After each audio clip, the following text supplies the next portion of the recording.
প্রিয় মানুষটাকে হারানোর বহু বছর পরেও আজকে আমি তাকে নতুন করে উপলব্ধি করতে পেরেছি। কারণ তাকে আমি প্রচণ্ড পরিমাণ ভালোবেসেছি। ইভেন এখনো আমি তাকে প্রচণ্ড পরিমাণে ভালোবাসি। এই জন্য তাকে আমি আবার নতুন করে উপলব্ধি করতে পেরেছি যে তাকে কতটা পরিমাণ আমি ভালোবাসি আর সে কতটা পরিমাণ আমাকে ঠকাইছে। তাকে আমি প্রতিনিয়ত ভালোবেসে যেতাম। হ্যাঁ, তাকে আমি প্রতিনিয়ত আমার মনের সব আবেগ উজাড় করে দিয়ে তার সাথে কথা বলতাম। আর সে কিনা আমাকে প্রতিনিয়ত সে পাগলের প্রলোভ মনে করে বিভিন্নভাবে আমার সাথে কথা বলাটা বন্ধ করে দিত।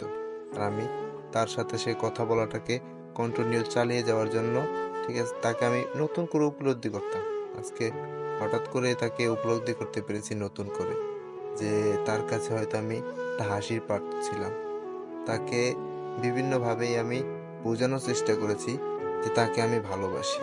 ইভেন এখনো যে তাকে প্রচণ্ড পরিমাণ ভালোবাসি সেটাও তাকে বোঝানোর চেষ্টা করতেছি। বাট তাকে বোঝানোর মতো সামর্থ্য আমার নাই বা তাকে বুঝে আমি সফল হইতে পারি নাই। যখন তাকে প্রচণ্ড পরিমাণ ভালোবাসছিলাম, যখন সে আমার কাছে ছিল, তখনই আমি তাকে খুব একটা বোঝাতে পারিনি। এখন সে অনেকটা দূরে।